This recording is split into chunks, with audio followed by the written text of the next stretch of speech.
Hello mga kabady, magandang araw sa lahat ng mga kabady natin, mga idol natin, mga taga ibang bansa, mga FW, tsaka mga taga rito sa probinsya. Magandang araw. Ito yung ngayon, ito yung truck ko, Hino mga kabady, Hino. At ipakita ko sa inyo kung ano ibig sabihin nung air suspension tsaka maxi mga kabady. Itong Hino na to mga kabady, 2 years pa lang to dito. Ito siya, pakita ko sa inyo yung dashboard nya mga kabady. Pero yung mga bago sa channel ko, pakisubscribe nyo muna mga kabady. Yung dito sa kanan nyo, dito sa kanan nyo, pakisubscribe. Yung pula dyan, pakipindot mga kabady. Tsaka yung bell, pakipindot na rin para ma-notify kayo sa mga bagong video. Tsaka yung like mga kabady, dito, pakipindot na lang din yung like. Tunghayan nyo mga kabady. Bago man ang lahat, mag-intro muna tayo mga kabady para legit.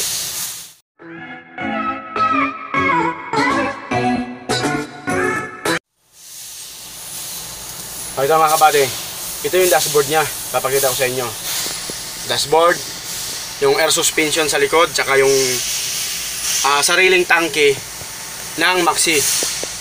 Kasi yung maxi mga kabady, park brake yan, park brake. Pero ang maxi, pag wala siyang hangin, yung tangke, tapos naka-release yung maxi, hindi mo yan ngayon mapapaandar. Ay mapapaandar mo yung makina, magkakarga siya ng hangin, ma-release mo yung maxi. Pero kung naka-maxi siya, nakahinto, tapos wala ng hangin yung tangke, hindi mo ngayon mahahatak to. Yung gulong mismo sa likod, hindi mo mahahatak yan mga kabady. Nakakagat ang maxi. Kailangan mo hanginan yung tangke para bumitaw yung maxi. Ganun ang function yan. Kahit hatakin pa ng raker yung truck, hindi yan bibitaw mga kabady. Hindi iikot yung gulong sa likod. Hindi yan iikot. Kaya yan ang function ng maxi. Diba? May sariling tangke ang maxi. May sariling linya ang maxi mga kabady. Yan, pagpasensyahan nyo na yung ingay mga kabady. May ingay kasi. Yung sariling tangke niya, nasa likod yun mga kabady, papakita ko sa inyo. Tsaka itong dashboard mga kabady, tingnan nyo. Ito yung handle ng maxi mga kabady. Yan yung handle ng maxi. Ibig sabihin, pag nakaganyan siya, naka-release yung maxi. Nakaangat yan. Nakaano siya, naka-maxi yan, naka-maxi. Yan. Kung gusto mo siyang i-release, ipipindutin mo to. Yan.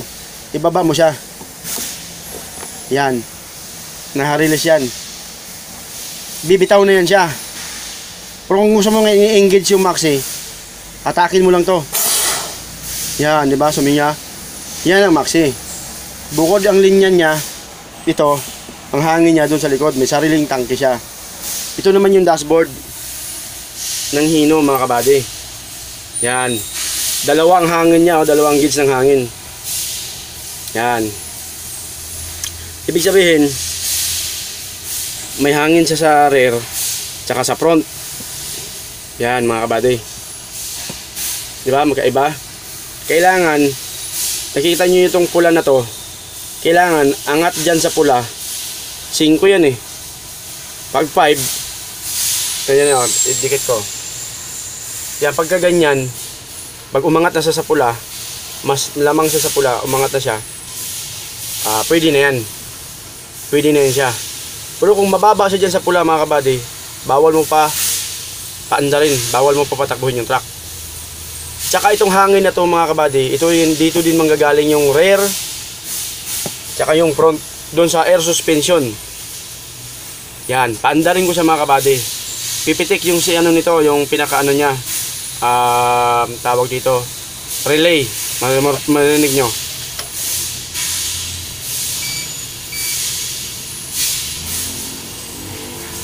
Yan, di ba? Tapos mag-ano yung relay niya mga kabady.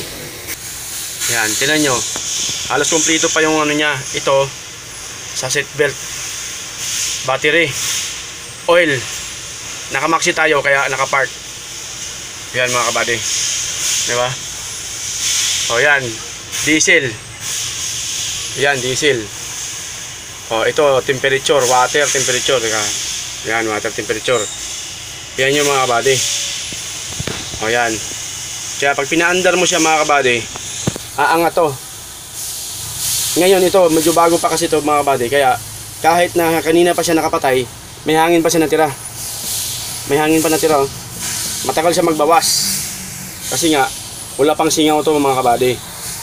Yan, mauubos lang yan siya pag maghapon na siya nakistambay. Mga kabady. Pag maghapon na siya nakistambay, mauubos din siya. Ang ano lang dito mga kabady, yung pula na yan, dito information dapat to. Kaso nga, Japanese ang nakasulat, hindi natin siya maintindihan. Mga kabady. O yan, di ba? Ito yung RPM niya. Kaya paandarin ko mga kabady. Andarin ko.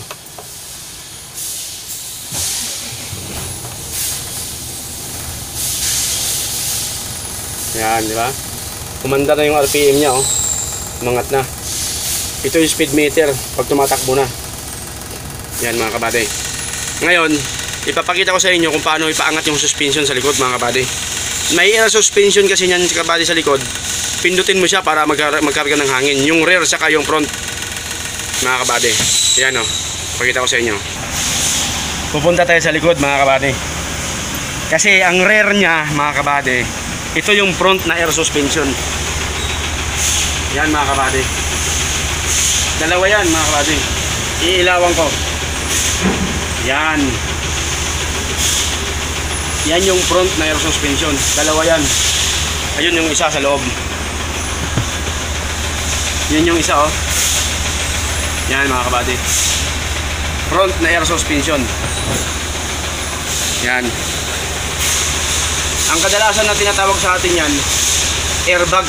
Hindi airbag yan mga kabady. Kasi ang airbag mga kabady, yung sa may manibela, yun yung airbag mga kabady. Sa manibela.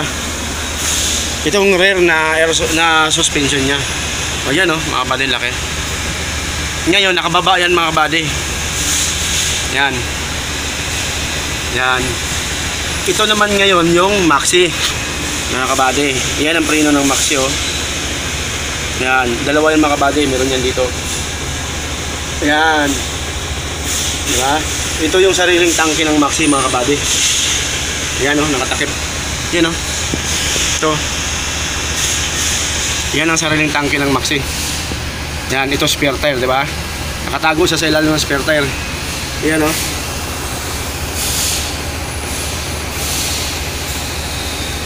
Yan. Yan yung sariling tangke ng maxi. May sarili din siyang linya, ay mga kabady oh. Yan mga hose na yan, tubo na yan oh. Kaya mga flexible hose tawag dyan mga kabady. Nang malambot na hose pero matibay. Hindi siya bakal mga kabady. Ngayon iangat natin yung maxi. Pipindutin ko doon sa loob. Aangat yan. Ayan mga kabady, pindutan ng maxi oh. Mga kabady, sana yun? Ayun. Ayan. Yan, air suspension, maxi. Sorry, air suspension pala. Pag inon mo siya, yan. Pag inon mo siya mga kabady, nakauna yon. Pindutin mo to, ito paangat to. Yan. Ito naman ngayon pababa. Para magbawas ng hangin doon sa likod. Ibaba mo rin to. Para magbaba sa likod. Yan, di ba narinig nyo? Papakita ko ngayon sa inyo kung paano iangat. Yan, nakababa yan mga kabady. Yan, i-on natin. Papindot natin dito sa harapan. Makikita, doon natin tayo sa likod. Pindutin mo kayo, saglit lang. Yan mga kabady. Papindot natin doon sa harapan para makita nyo kung paano umangat yung maxi.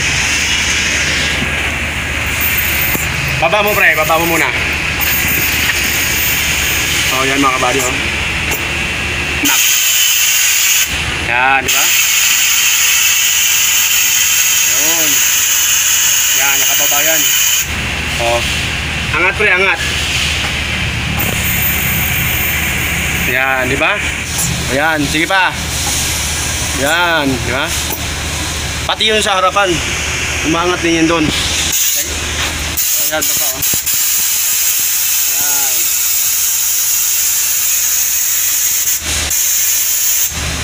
O, di ba? Yan yun yung pindutan. sa harapan mga kabady. Ayan. Tapos yung yan, di ba?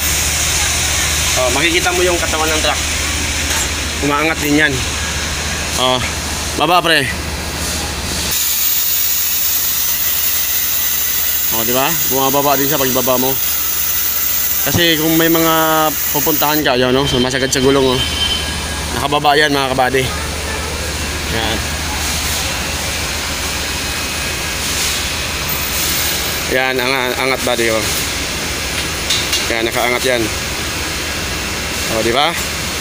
O, ngayon, alam niyo na mga kabady. Pag may pupuntahan ka kasing lugar na mababa ang mga wire, pwede mo siyang babaan mga kabady. Yan. Pinipindot ni kabady natin, no?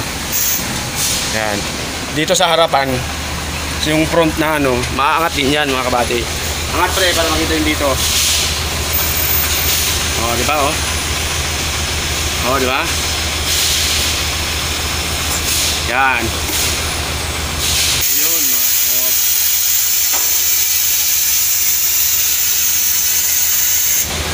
Yun. Diba? Yun ang ibig sabihin ng rear tsaka front mga kabady. Ayan, o, diba? On. Pag on, pataas. Pindutin mo dito pataas. Pag ibaba mo siya, ibaba mo to, pindutin mo dito pababa. Yan ang mga ano na yan kasi mga kabady yan eh. Binago na kasi mga kabady yan. Dati meron din automatic yan. Pag andar mo ng makina, automatic siya umaangat mga kabady. Pagka ganyan mga kabady, nakaangat na yan mga kabady. Hindi makita. O yan, pwede na siya. Yan. Yan pinaka dashboard nya. Cambio nya mga kabady, oh.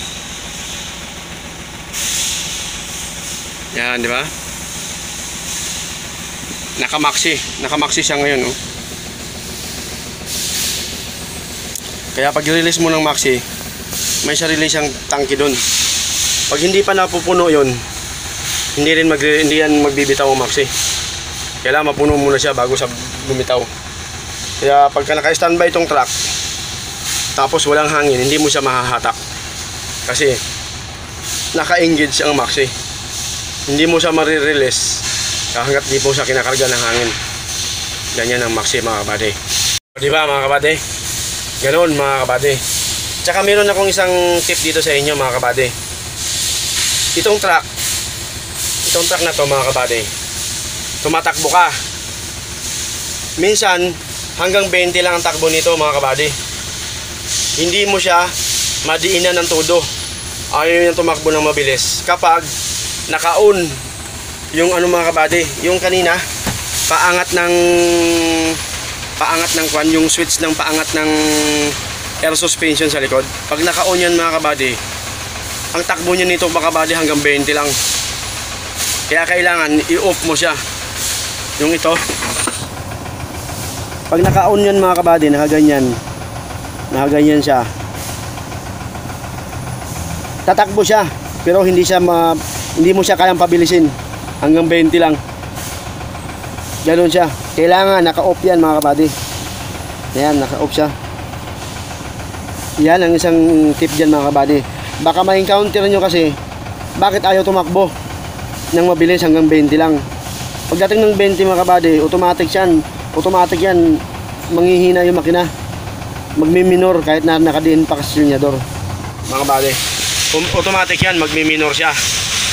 Kahit na diinan mo pa ng silinador, magmi-minor yan siya mga kabady. Bakit? Baka ma-encounter nyo kasi yung ganun mga kabady. Yun ang sikreto. Okay mga kabady. O sana may natutunan kayo dito mga kabady. Tsaka yung sa air suspension pala, ay sa maxi. Ano ba yan? Nagkakamali-mali ako mga kabady. Yung sa maxi kasi mga kabady, yung maxi, bigyan ko kayo ng ideya. Yung sa maxi naman mga kabady, hindi mo rin mahahatak ang truck o kaya marireker kapag naka maxi tapos walang hangin ang tangke. Kailangan hanginan mo muna ang tangke tapos sabay i-release mo yung maxi, i-disengage mo yung maxi. yun, gagana siya. Pag ang hangin, mapupuno niyan dito yung tangke. Yung gauge dito, di ba mga kabady? Pero pag hangat walang laman yan, mga kabady, walang laman din yung tangke sa likod, hindi yan gagana mga kabady. Kaya may sarili siyang tangke mga kabady. Ang kagandahan lang dyan mga kabady, sa mga parking, nakahinto ka, hindi kailangan ng handbrake pag may maxi. Mas matibay ang maxi mga kabady, hindi mo magagalaw. Parang pinako yung truck kapag naka-maxi mga kabady. Halimbawa, medyo bumaba yung hangin nyo, nakikita nyo nagbawas yung hangin nyo mga kabady, malaki pa kinabang ang maxi dyan. Nagbawas ang hangin nyo dito mga kabady, halimbawa nagkaroon ng butas yung hose, bumaba ngayon yung preno mo ngayon, medyo paubos yung hangin sa preno, doon mo ngayon kailangan yung maxi. Sana mga kabady, marami kayong napulot na aral dito mga kabady ha. Maraming salamat sa panonood. Yung mga bago sa channel ko, paki-subscribe mga kabady, yung pula dito, saka yung bell pakipindot, saka yung like mga kabady, pakipindot lang din. Maraming salamat sa mga kabady natin nanonood. Adjourn.